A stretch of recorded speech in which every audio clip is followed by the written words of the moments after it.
Boa noite, queridos. Que alegria estarmos mais uma vez, a gente aqui no templo e os irmãos aí em seus lares, para juntos, em amor, adorarmos ao Senhor. E nós convidamos você para que se desapegue de tudo que venha atrapalhar essa comunhão, a sua concentração, para que você possa realmente elevar os seus pensamentos ao Senhor e glorificar e adorar e exaltar o nome dEle nessa noite. E eu estava pensando, refletindo sobre uma passagem na Bíblia, no Evangelho de João, no capítulo 3, pensando sobre a vida de João Batista. João Batista, ele era muito conhecido, ele tinha seguidores, ele tinha admiradores, ele discipulava pessoas. E num dado momento, esses seus seguidores, os seus discípulos, vêm questionar João Batista sobre Jesus. O verdadeiro Jesus, que já estava sendo conhecido em seu ministério e já estava batizando pessoas. E aí esse grupo veio questionar João Batista, porque o Jesus, entre aspas, que eles conheciam era o João Batista. E aí no versículo 26, nessa passagem de João, eles perguntam, eles falam a João Batista a seguinte mensagem: e foram ter com João e disseram-lhe: Rabi, aquele que estava contigo além do Jordão, do qual tu deste testemunho, ei-lo batizando, e todos vão ter com ele. E aí João Batista responde ao questionamento. João Batista vem falando da autoridade de Jesus, e aí ele solta aquela máxima que todos nós conhecemos, no versículo 30, e diz assim: é necessário que ele cresça e que eu diminua. Ali João Batista explica para os seus discípulos que ele não era o verdadeiro Cristo, que aquele que estava pregando e batizando, ele sim era o verdadeiro Cristo. E aí isso nos faz pensar que, apesar de ser tão conhecido, tudo que João Batista fez foi para apontar para Jesus, porque ele sim é o merecedor de toda glória. E nos faz pensar então nas nossas vidas. Essa é a reflexão que a gente quer trazer nessa noite para você. Para que tudo que você tem, quem você é, as suas virtudes, os seus dons, os seus talentos, sejam eles para glorificar o nome do Senhor. É necessário que Ele cresça e que eu diminua.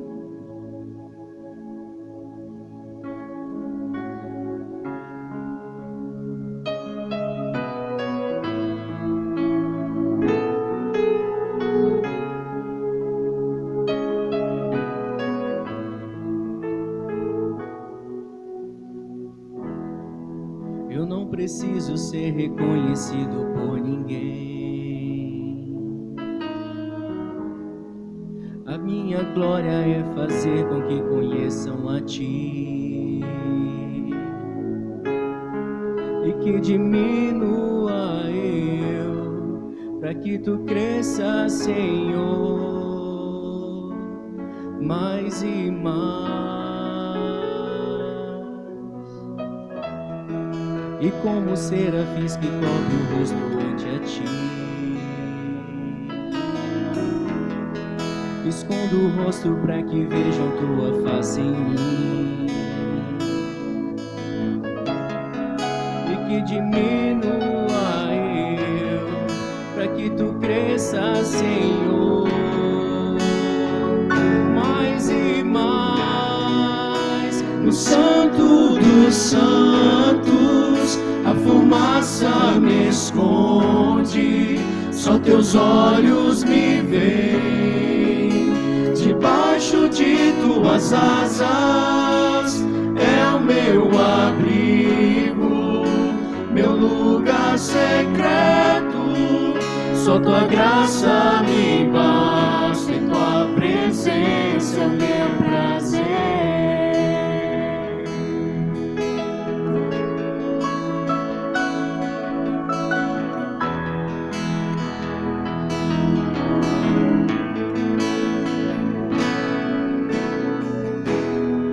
Eu não preciso ser reconhecido por ninguém. minha glória é fazer com que conheçam a Ti, e que diminua eu, para que Tu cresças, Senhor, mais e mais.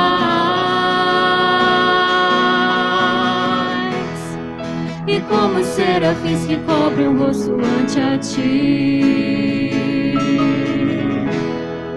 escondo o rosto para que vejam Tua face em mim, e que diminua eu, para que Tu cresças, Senhor, mais e mais. No Santo dos Santos, a fumaça me esconde, só Teus olhos me veem. Debaixo de Tuas asas é o meu abrigo, meu lugar secreto. Só Tua graça me basta, e Tua presença é o meu prazer. No Santo dos Santos, a fumaça me esconde, só Teus olhos me veem. Debaixo de Tuas asas é o meu abrigo, meu lugar secreto. Só Tua graça me basta, e Tua presença é o meu prazer. Só Tua graça me basta, e Tua presença é o meu prazer. Só Tua graça me basta, e Tua presença é o meu prazer.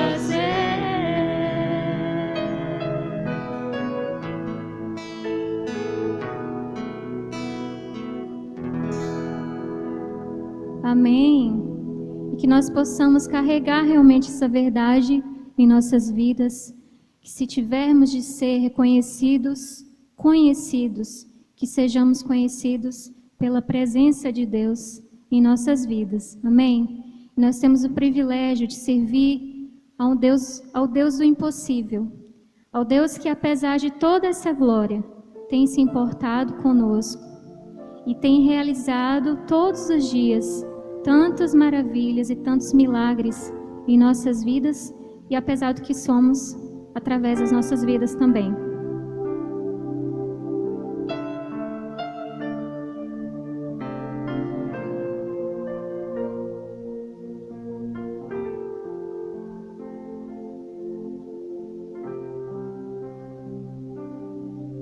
Quando tudo diz que não, Tua voz me encoraja a prosseguir.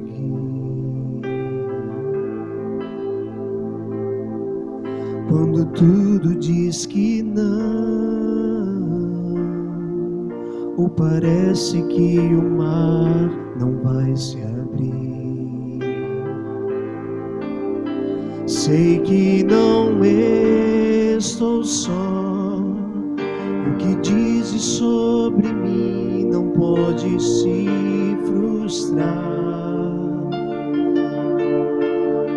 Venha em meu favor e cumpra em mim Teu querer. Deus do impossível não desistiu de mim. Sua destra me sustenta e me faz prevalecer. Deus do impossível não desistiu de mim. Sua destra me sustenta e me faz prevalecer. Deus do impossível,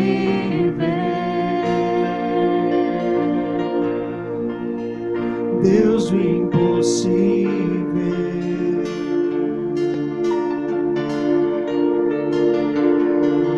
Quando tudo diz que não,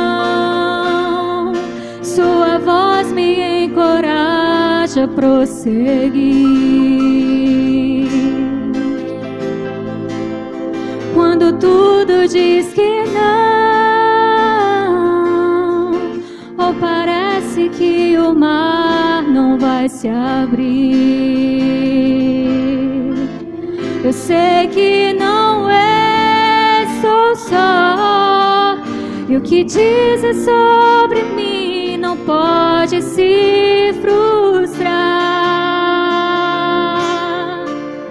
Venha em meu favor e cumpra em mim o teu querer. Deus, o impossível não desistiu de mim. Sua destra me sustenta e me faz prevalecer. Deus, o impossível não desistiu de mim. Sua destra me sustenta e me faz prevalecer. Deus, o impossível não desistiu de mim. Sua destra me sustenta e me faz prevalecer. Deus, o impossível não desistiu de mim. Sua destra me sustenta e me faz prevalecer. Deus, o impossível.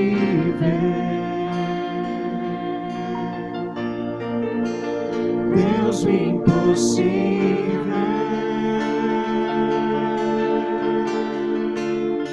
Deus, o impossível.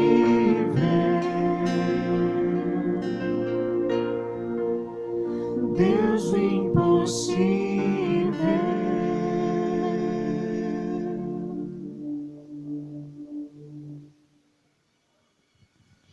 Irmãos, graça e paz. Vamos orar, vamos agradecer a Deus. Oração nos conecta com Deus, nos dá alimento, nos faz de fato ainda mais servos, porque somente o homem humilde é capaz de orar, porque oração significa renunciar à sua vontade, para que a vontade de Deus se cumpra. Pai, nesse momento nós colocamos as nossas vidas em Tuas mãos. Te pedimos perdão pelos nossos pecados, porque de fato nós temos pecados ainda.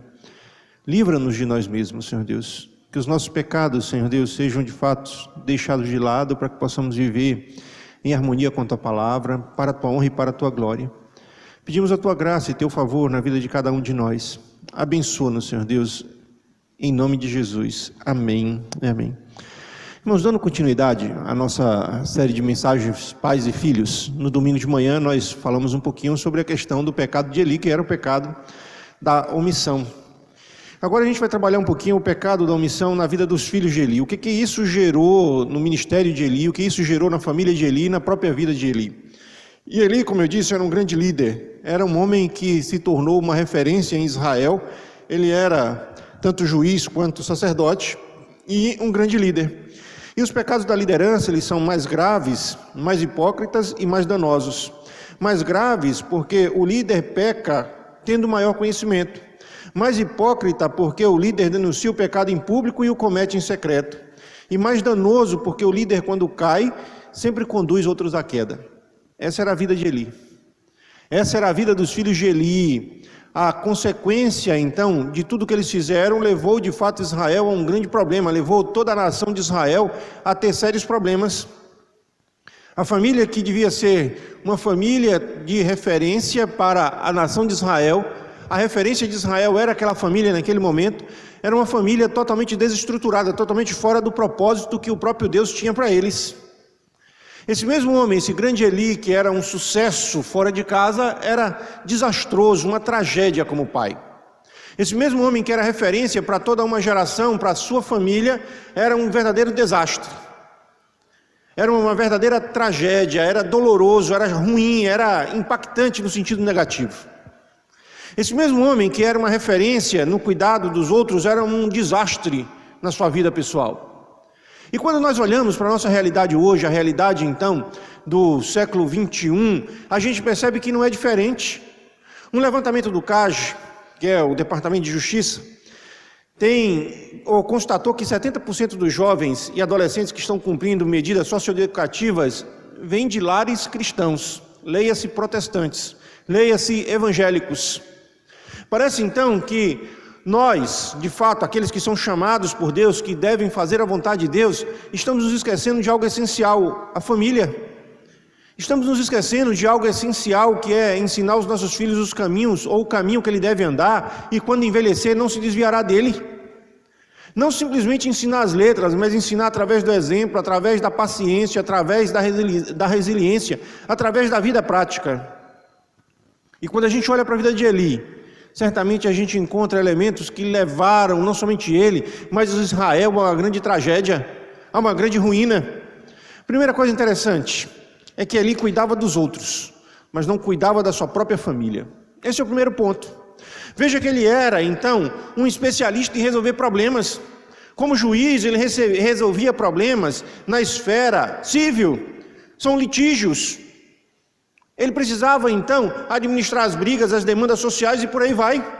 Como sacerdote, ele se ocupava em resolver os problemas da outra esfera, da esfera espiritual. No entanto, Eli foi incapaz de resolver os seus próprios problemas. Enquanto ele cuidava, então, da vida do outro, enquanto ele administrava ou ministrava a outros, se esqueceu de ministrar a sua família. Enquanto ele se ocupava demais resolvendo problemas dos outros, se esqueceu de resolver os problemas da sua própria família. Enquanto ensinava a outros, esqueceu de ensinar a sua própria família. Enquanto, então, ele exortava a outros a cumprirem a palavra de Deus, ele se esqueceu de exortar os seus filhos.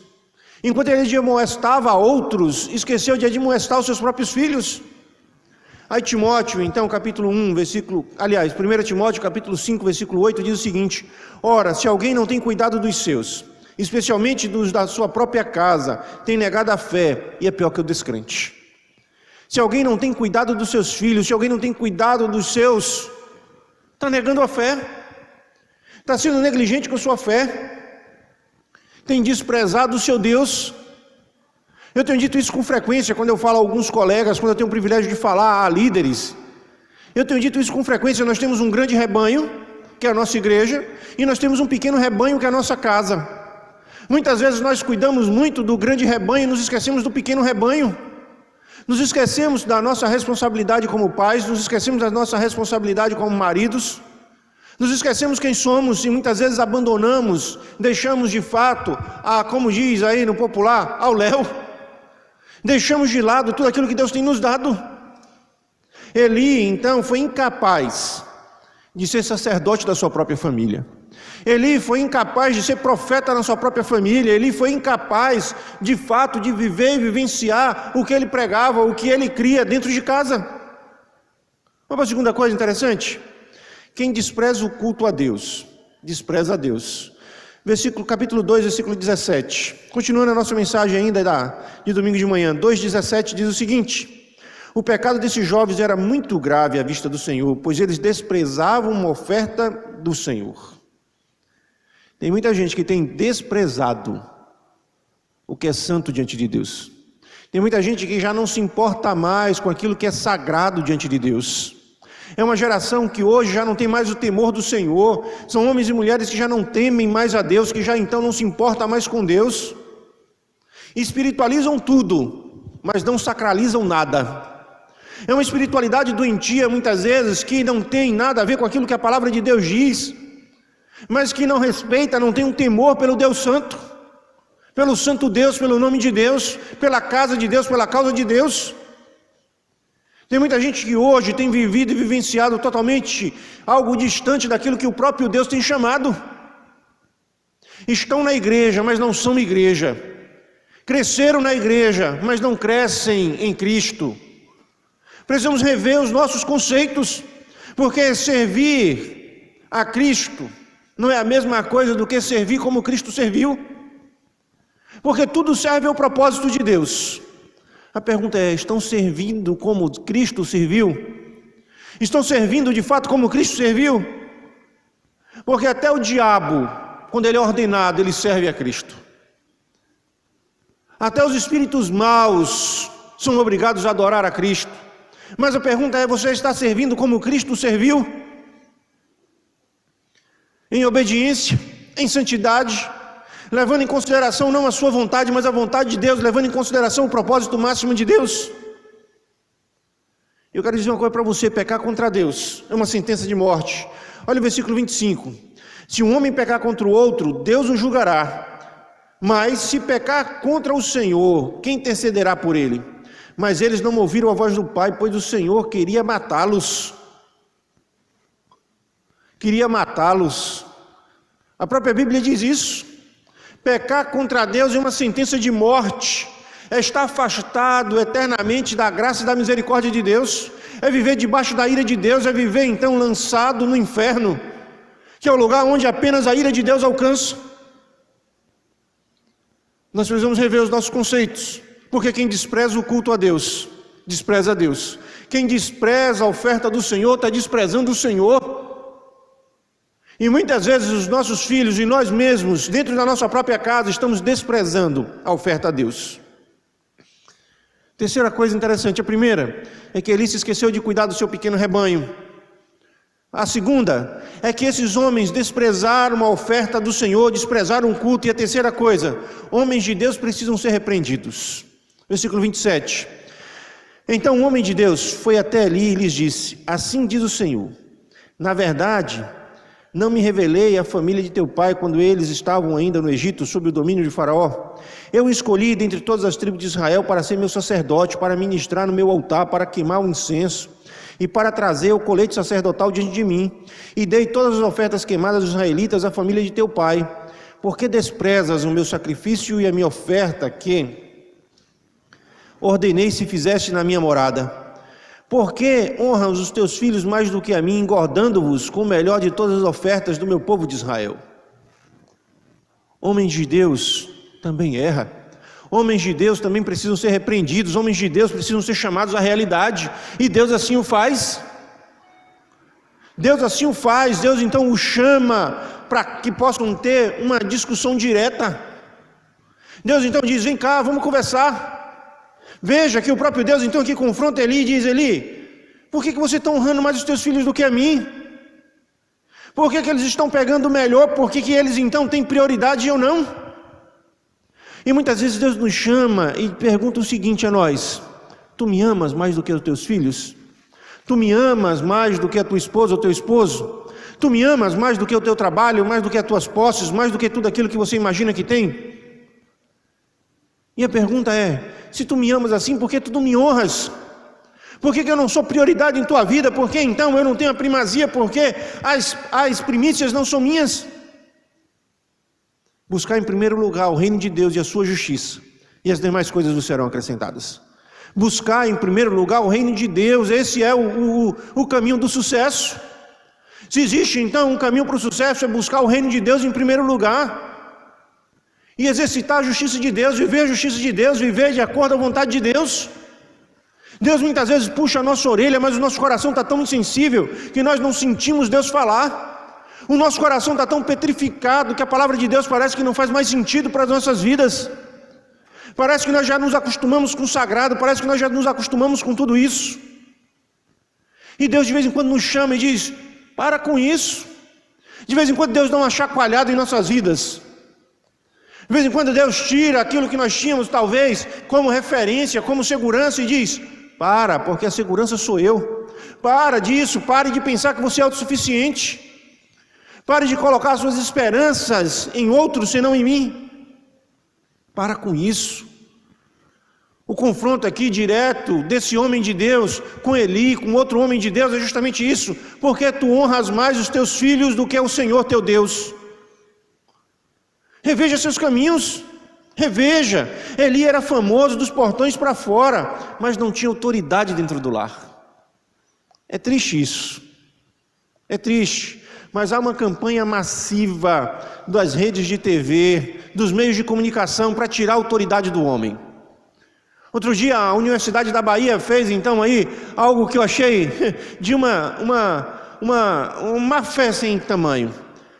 Masculinidade tóxica. Hoje ser homem, então, hoje exercer o sacerdócio dentro de casa, hoje, então, ser o patriarca, significa algo obsoleto e opressor. Estão tirando a autoridade do homem para destruir a família. Estão querendo minar a autoridade dos pais para destruir a família. Estão destruindo tudo. Estão destruindo toda a sociedade através da família. Hoje fica até difícil você dizer que você é conservador, que você é homem, que você é o cabeça da casa. As pessoas então te olham e te criticam e te repreendem. Eu sou conservador porque eu conservo o que eu recebi da palavra de Deus. Eu sou o cabeça da casa porque a Bíblia assim diz que é. Eu sou então o sacerdote da casa porque a Bíblia diz que eu sou. Eu não preciso então que uma universidade, então que uma ONG ou o que quer que seja venha dizer como eu devo ser pai, como eu devo ser então o cabeça da família. Porque a Bíblia já me diz, porque a palavra de Deus já me diz, porque o próprio Senhor já me diz que eu devo amar a minha esposa como Cristo amou a igreja, que luta para poder entregá-la sem mácula, sem rugas, santa e irrepreensível. Tem muita gente que é semelhante a Naamã. Naamã era um grande general, você que conhece a história da Bíblia vai saber disso. Naamã então vencia as batalhas, conquistava, onde ele passava, então ele era reverenciado. Mas quando chegava em casa fedia, ele era leproso. Quando ele tirava a armadura, o pus, a carne podre, fedia, era repugnante. E muitos homens que são vitoriosos fora de casa, ao chegar em casa, ao tirar a armadura do dia a dia, cheiram mal, porque perderam de fato a autoridade sobre a sua família, deixaram de ser o sacerdote, deixaram de abençoar, deixaram de exercer a autoridade em Cristo Jesus. Você que é da minha geração, você vai olhar para trás e vai lembrar o seguinte: olha, meu pai um dia me bateu, me corrigiu, meu pai um dia me castigou e eu agradeço a ele por isso. Nós não estamos traumatizados com os nossos pais porque não nos disciplinaram. Nós não vivemos então com raiva da nossa mãe porque não nos disciplinou. Ao contrário, agradecemos a ela todos os dias pela disciplina exercida. Porque por causa da disciplina, hoje nós somos o que somos. Cheios de defeitos ainda, mas pelo menos caminhamos no caminho do Senhor. Mas nós estamos nos esquecendo da disciplina diante de Deus. Nós estamos nos esquecendo que nada vale o fracasso dentro de casa. Quarta coisa, Eli e seus filhos haviam se acostumado com o sagrado. Já não tinha mais paixão, já não tinha mais de fato nenhum sentimento. Olha o versículo 29. Diz o seguinte: por que desprezais o sacrifício e a minha oferta, que ordenei que se fizesse na minha casa? Por que honras os teus filhos mais do que a mim, engordando-vos com o melhor de todas as ofertas do meu povo de Israel? Por quê? Por que tudo isso? Por quê? Para a gente entender melhor esse texto, a gente precisa compreender toda a história. A gente precisa compreender o que de fato estava acontecendo. Aqueles homens então se serviam primeiro. Aqueles homens não obedeciam à ordem natural determinada pelo próprio Deus. Aqueles homens não se importavam com nada senão com seu ventre. É o hedonismo, o prazer pelo próprio prazer. As pessoas hoje não se importam se estão agradando a Deus ou não. Elas querem sentir prazer. Elas querem então um bem-estar sem igual. Elas não querem ser confrontadas. Elas querem então se sentirem bem. Aí, se faz bem, que mal tem? Será que faz bem realmente? Será que nós não estamos apenas procurando a satisfação do nosso próprio eu, do nosso próprio ego? A satisfação dos nossos desejos?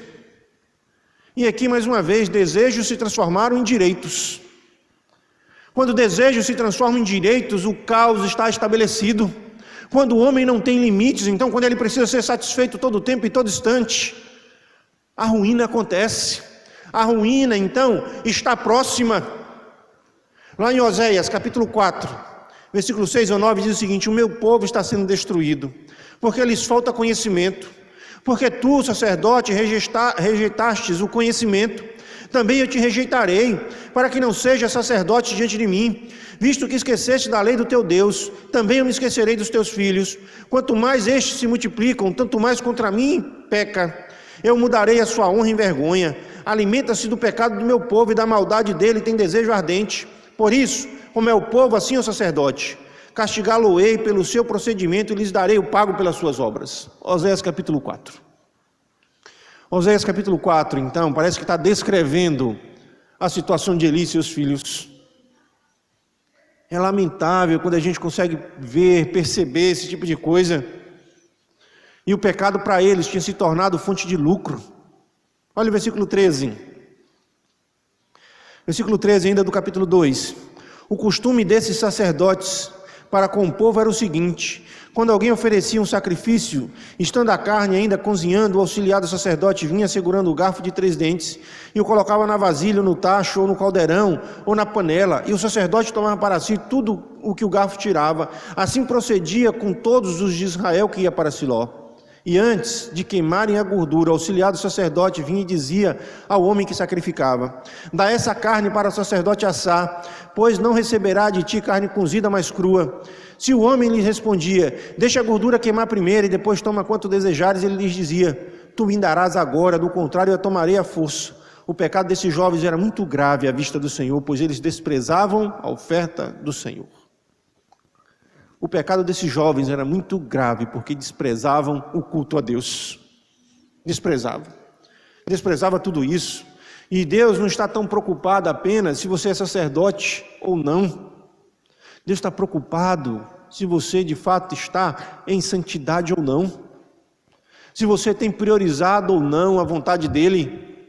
O título pouco importa, o que importa na verdade é o que você tem feito e quem você é. É o que a gente chama então da secularização do divino. Teme-se objetos. Como eu disse, tem muita gente hoje que na verdade tem sacralizado o que não é santo, mas tem se esquecido do Deus santo. A rosa ungida, a água do Rio Jordão, o lencinho ungido e 1 milhão de outras coisas, mas não tem respeito por Deus, pela presença de Deus, pelo nome de Deus. Já não há mais nada disso, já não há mais amor pela causa do Senhor, já não há mais amor pelo Senhor da causa. Quarto ponto, Eli aceitou passivamente a decretação da derrota da sua família. Olha o versículo 13, agora do capítulo 3. Versículo 13, do capítulo 3. Porque assim já lhes havia dito que julgaria a sua família para sempre, pois ele sabia do pecado dos filhos que blasfemavam contra Deus, mas não o repreendeu. Não repreendeu. Agora olha o 18. Samuel contou tudo, sem esconder nada. Ele então disse: me conta aí, Samuel, o que Deus falou para você. Fala comigo, o que Deus tem falado. Aí no versículo 18, Samuel contou tudo e não lhe escondeu nada. Então ele disse: Ele é o Senhor, faça bem como parecer aos seus olhos. Não houve choro, não houve pranto, não houve clamor, não houve arrependimento. Ele simplesmente aceitou e disse: Deus faça como Ele quiser. Ele é Deus. Ele faça como quiser. Ele é Deus. Ele é Deus. Em outras traduções vai dizer o seguinte: Deus faça o que achar melhor. Em outra vai dizer: faça o que lhes aprouver. Em outras vai dizer: faça conforme o seu querer. Aceitou muito fácil. Não houve arrependimento, não houve choro, não houve tentativa de mudança, não houve como buscar o Senhor. Parece que ele não queria, ele aceitou muito fácil. Parece que ele já não tinha mais força nenhuma, já não tinha mais desejo nenhum. A omissão então o levou à passividade. Ele era tão omisso e agora se tornou passivo. Para mim tanto faz, acabou. Não desista de lutar pela sua família não, porque Deus é generoso, mas também é misericordioso. Não desista de lutar por sua família, porque Deus é misericordioso. Deus é misericordioso. Deus exerce misericórdia. Deus de fato tem a misericórdia. O Senhor então de fato se volta para o seu povo quando o seu povo se arrepende. O Senhor volta e faz e deixa então ainda uma bênção para nós quando nós nos arrependemos. Não desista de lutar por sua família. Não desista de fazer o que é certo. Não desista de lutar por isso. Então se arrependa, chore, busque. Vivencie a palavra de Deus de maneira que Deus então é exaltado na sua casa. Faça conforme a palavra de Deus nos orienta. Se o meu povo, que se chama pelo meu nome, se humilhar, orar e buscar o meu nome e se arrepender, busque o Senhor pela sua família. Não aceite a decretação da derrota em sua família. Não deixe de lutar, não abra mão daquilo que Deus de fato te deu. Não abra mão da sua família, não abra mão daquilo que Deus tem te dado. Veja, pais e filhos caminhando rumo à perdição. Pais e filhos aceitando naturalmente aquilo que não é agradável a Deus. Pais e filhos se autodestruindo, destruindo a nação de Israel, destruindo tudo aquilo que de fato fazia sentido. Hoje mais do que nunca, você precisa lutar pela sua família. Mais do que nunca, você precisa então lutar para que a sua família seja não somente altar, mas oferta. Você não precisa tão somente construir um altar, você precisa ser oferta nesse altar. Você precisa priorizar as coisas de Deus, priorizar aquilo que Deus prioriza, o culto de Deus, o Deus do culto. Fazer com que o nome do Senhor seja exaltado em sua vida, porque você é sacerdote, você, esposa, vai então orar nesse instante, colocando a vida dos teus filhos, a vida do teu esposo nas mãos do Senhor. Esposo, você então vai aceitar de Deus a sua missão, que é ser sacerdote cabeça do lar. Filhos, vocês serão bênçãos e não maldição na vida dos seus pais. Filhos, vocês vão gerar prazer no coração dos seus pais. Pais, vocês então vão ministrar na vida dos seus filhos a palavra de Deus, não somente lendo, mas praticando, ensinando através do exemplo, fazendo com que tudo seja para a honra e glória de Deus. E o único meio de salvar a igreja é estabelecer a religião nos lares, é fazer com que o homem assuma o seu papel de sacerdote, é fazer com que a família seja de fato a base da igreja. Essa realmente é a maior necessidade da igreja contemporânea, que as famílias estejam estruturadas, que as famílias então possam erguer altares, que o ambiente familiar seja um ambiente de culto, que o ambiente familiar seja um ambiente de harmonia entre os pares e entre Deus. Por isso, consagre a sua vida ao Senhor, para que depois você possa consagrar a tua família a Deus. Vamos orar nesse instante, Pai. Nesse instante nós colocamos as nossas famílias em teu altar, consagramos as nossas vidas e te pedimos de fato que possamos exercitar o papel para o qual o Senhor nos chamou.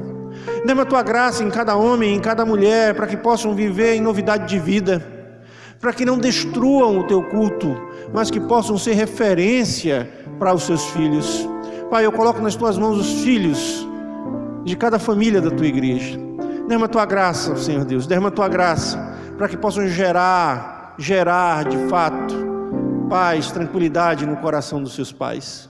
Dê-me a tua graça, Senhor Deus, para que cada família possa compreender que é a igreja, que constrói um altar, mas que eles são oferta, para que possam se oferecer como sacrifício de cheiro suave. Dê-me a tua graça e teu favor em cada vida, em nome de Jesus. Amém, amém. Vamos louvar a Deus.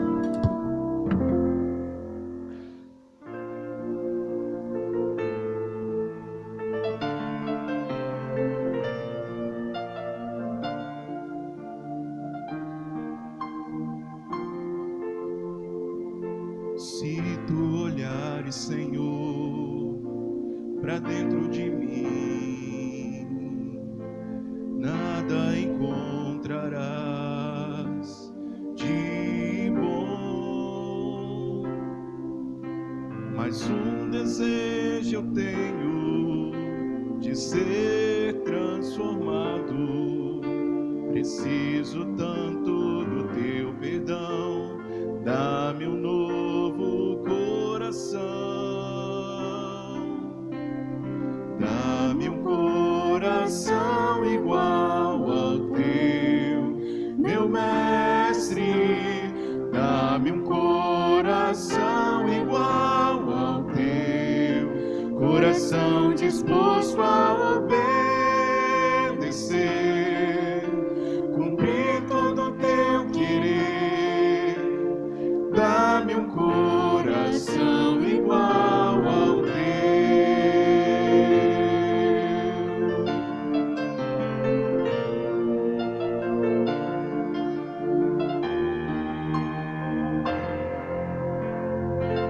Se tu olhares, Senhor, pra dentro de mim, nada encontrarás de bom.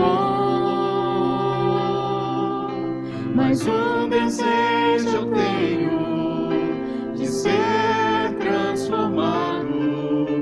Preciso tanto do teu perdão. Dá-me um novo coração. Dá-me um coração igual ao teu, meu mestre. Dá-me um coração igual ao teu, coração disposto a obedecer, cumprir todo o teu querer. Dá-me um coração igual ao teu. Ensina-me a amar o meu irmão, a olhar com os teus olhos, perdoar com teu perdão. Enche-me com teu Espírito, endireita os meus caminhos. Ó Deus, dá-me um novo coração. Enche-me com teu Espírito, endireita os meus caminhos. Ó Deus, dá-me um novo coração. Dá-me um coração igual ao teu, meu mestre. Dá-me um coração igual ao teu, coração disposto a obedecer, cumprir todo o teu querer. Dá-me um coração igual ao teu, coração disposto a obedecer, cumprir todo o teu querer. Dá-me um coração igual ao teu.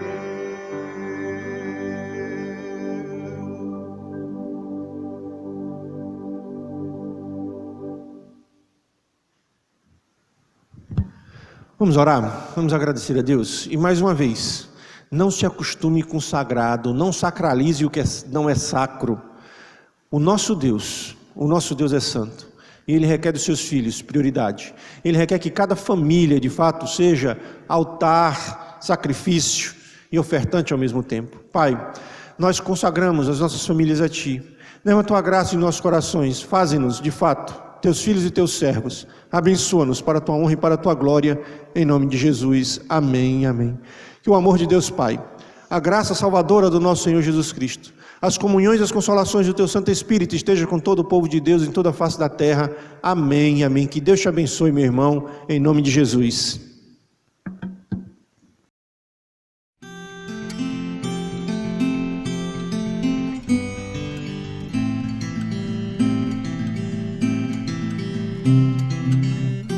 Todo poder nos céus e na terra estão em Suas mãos, estão em Suas mãos. Deu nome a cada estrela, perfumes, texturas, as cores, os sons. É a criação revelando a glória do eterno Deus, eterno Deus. Oh, oh, oh.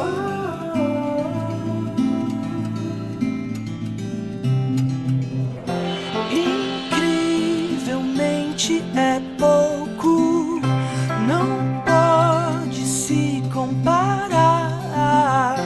Oh, glória que está guardada pra nós.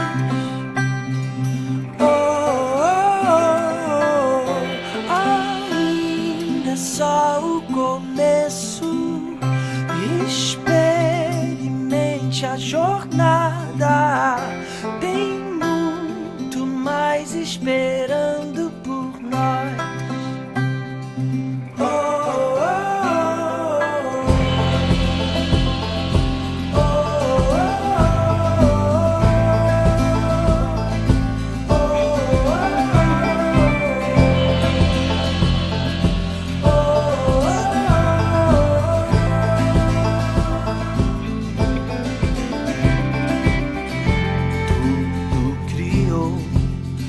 Céus e na terra, com o soar de sua voz, com o soar de sua voz. Teu nome a cada estrela, perfumes, texturas, as cores, os sons. É a criação revelando a glória do eterno Deus, eterno Deus. Oh, oh, oh, oh, oh,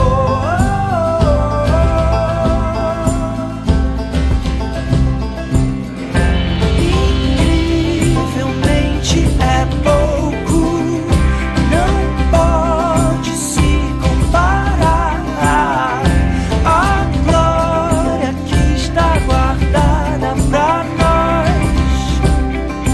Oh, oh, oh,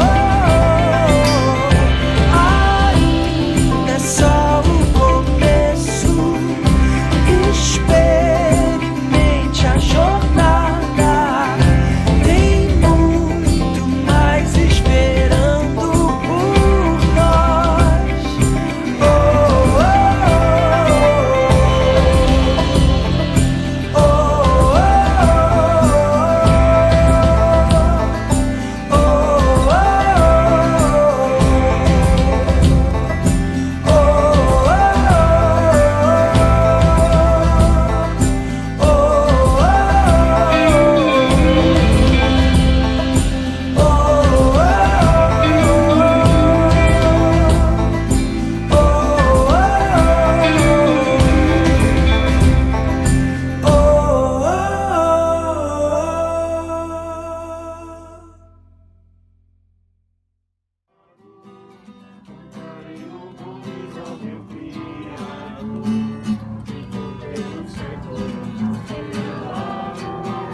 oh.